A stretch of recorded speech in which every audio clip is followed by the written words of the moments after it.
एक बात बताइए, आपके लिए आप ये चुनाव बड़ा रोचक कहा जा रहा है। पूरे बंगाल में मैं घूम के आ रहा हूँ, लोग बोल रहे हैं दिलीप दा से पूछिएगा जरूर कि सांसद थे, प्रदेश अध्यक्ष थे, पार्टी को 77 विधानसभा सीटों तक लेकर जाने वाले दिलीप घोष अब खुद विधानसभा चुनाव लड़ रहे हैं। कैसा चुनाव है आपके लिए इस बार का? मैं 2 बार यहाँ जीता हूँ, संसद और विधायक, और बंगाल को पहला विधायक खड़गपुर दिया है। 3 जन जीते थे 16 में, अब उसमें मैं भी था। उसके बाद फिर 3 साल के बाद विधायक सांसद में लड़ने के लिए बोला गया, जीता है। उसके बाद भी 2 बार विधायक एक जीते हैं, एक सांसद में भी लीड मिली है। तो खड़गपुर बीजेपी का है और बीजेपी खड़गपुर का है, इस प्रकार एक संपर्क है। इसलिए नया कुछ नहीं है, लेकिन इस बार बंगाल में हम सरकार बनाने जा रहे हैं, इसलिए यहाँ दूसरा एक उत्साह के साथ लोगों में और लड़ने का एक प्रेरणा मिल रही है। और ज़्यादा वोटों से यहाँ बीजेपी विजयी बने, 1 लाख हमने टारगेट रखा है। आज तो किसी को मिला नहीं है, मुझे 95,000 तक मिला था, उसको 1 लाख पार करना यही टारगेट है। दिलीप दा, जब आप ये बोल रहे हैं कि बीजेपी सरकार बनाने जा रही है, तो 2-3 चीज़ें हैं। 77 विधानसभा सीटें आपके हिस्से आई थी, लीडर ऑफ अपोजिशन भी आपको मिला। 24 में पार्टी की स्थिति खराब हुई, ज़्यादा सीटें थी, तृणमूल निकाल कर ले गई लोकसभा सीटें। पंचायत चुनाव के नतीजे देख लीजिए, और उसके साथ ही 21 बाई इलेक्शन हुए, 20 में से बीजेपी को हार मिली। अगर साल 2026 के असेंबली इलेक्शन की बात करें तो भाजपा के फेवर में क्या जा रहा है, जिसके आधार पर अगर ये दावा ये सच माना जाए कि बीजेपी जीत रही है? पहली बात तो हम 3 से 77 पहुँच सकते हैं, जस्ट डबल करने से मेजोरिटी हो जाएगी। अब 3 से 77 कितने % बढ़ाता सोचिए, 1000% बढ़ाता। दूसरी बात, उस समय ममता बनर्जी की जो स्थिति थी, आज तो बहुत खराब स्थिति है, बंगाल की भी स्थिति बहुत खराब है। उस समय हम जोश में आकर के लाखों युवाओं के साथ लड़ करके एक वातावरण बनाया था कि हम जीतेंगे। संगठन नया था, दुर्बल था, अनुभव कम था, इसलिए, और थोड़ा 100 तक सीट हो जाता। अब लोग परेशान हैं, वो त्राही कर रहे हैं, परिवर्तन चाह रहे हैं, विकल्प चाह रहे हैं। विकल्प तो एक ही है, भारतीय जनता पार्टी। बाकी तो खत्म हो गए, सब है ही नहीं, पार्टियां खत्म हो गई। तो पिछले चुनाव में लोगों ने हमको विपक्ष के रूप में देखना चाहा, क्योंकि हमारी अनुभव नहीं थी, हम पहले जीते नहीं। बोले अरे ये तो नौजवान लड़के कमजोर, मैं भी नया था राजनीति में, लोगों ने उतना भरोसा नहीं किया, चलो थोड़ा सा चांस देते हैं। लेकिन उन्होंने एक काम किया था, सीपीएम कांग्रेस को साफ कर दिया था।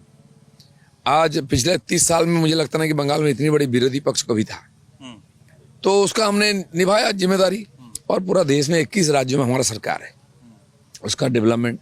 3 बार माननीय मुख्यमंत्री प्रधानमंत्री हुए मोदी जी, लोगों ने उनको चुना, उनकी भी ट्रैक रिकॉर्ड है, भ्रष्टाचार मुक्त, हिंसा मुक्त, देश में टेररिज्म मुक्त, कश्मीर को ठंडा किया, महिलाओं का 3 तलाक बिल को हटाया, 370 हटाया, जो वादा किया था किया है।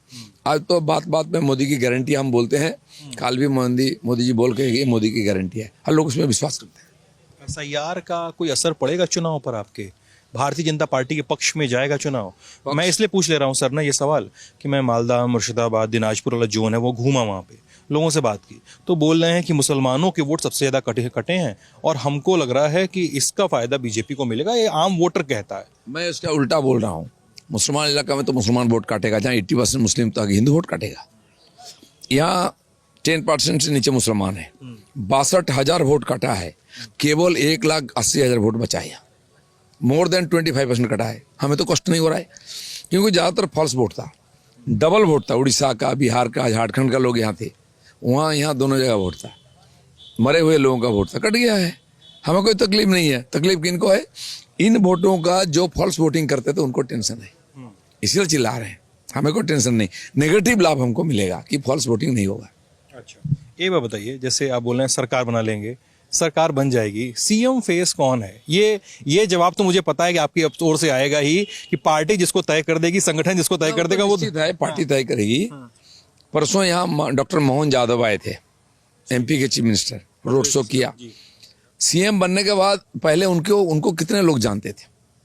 लगभग कोई नहीं जानता था, किसी को पता भी नहीं। लेकिन व्यक्ति तो कोई कमजोर नहीं है, चुपचाप काम करने वाले हमारे कार्यकर्ता सालों तक तो काम करते हैं, व्यक्तिगत तो अनुभव बढ़ाते हैं और राजनीति में अपना प्रतिष्ठा बढ़ाते हैं। पार्टी जब मौका देता है वो करके दिखा देता, आप कर रहे हो। ऐसे 3-4 सीएम होंगे जो मैं नहीं नाम जानता था, मैं भी राष्ट्रीय जिम्मेदारी में था।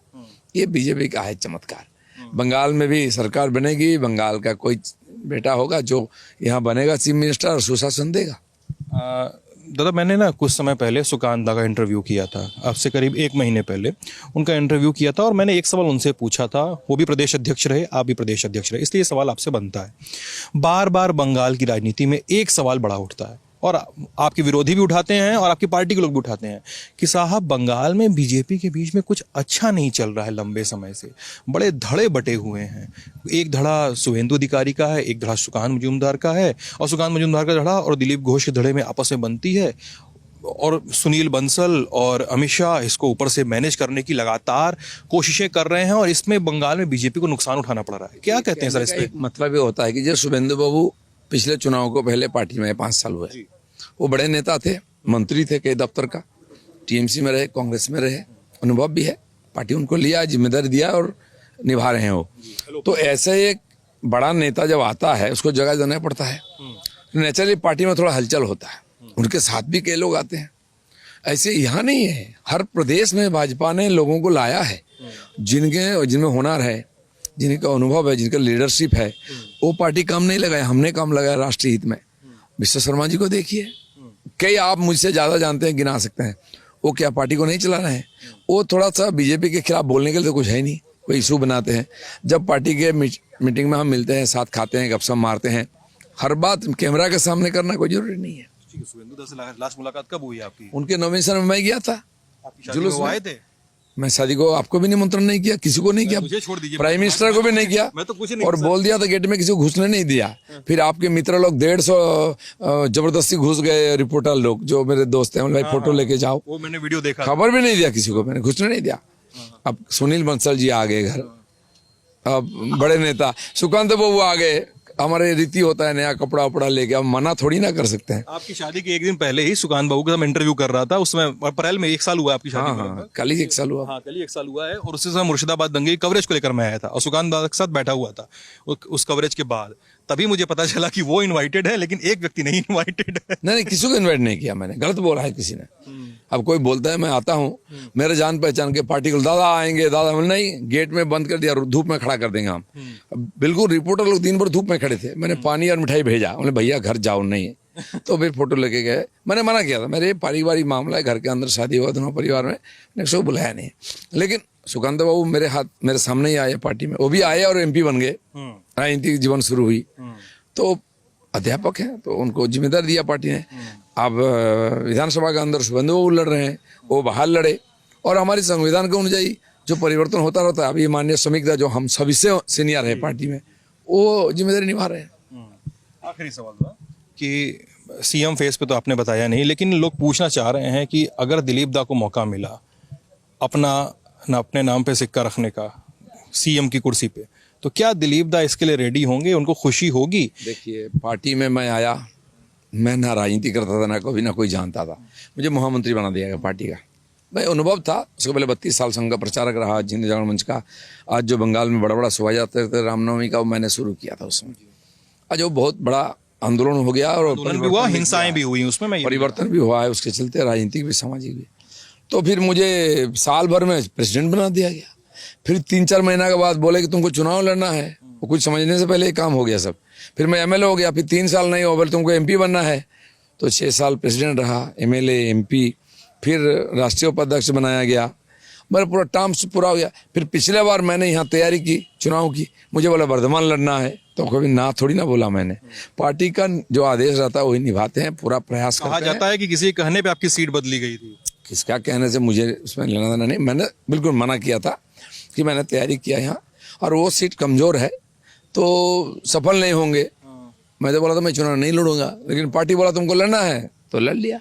ये भी कहा जाता है कि खड़गपुर सदर पे भी वो कुछ लोग एक्टिव हैं जो आप चुनाव न जीते, आपके पुराने साथी, आपके नए साथी कह लीजिए। कौन एक्टिव किधर होता है को बोलना मुश्किल है, कौन नेगेटिव कौन पॉजिटिव, राजनीति इसको लेके राजनीति चलता है, तो इसमें कोई फर्क पड़ने वाला नहीं है।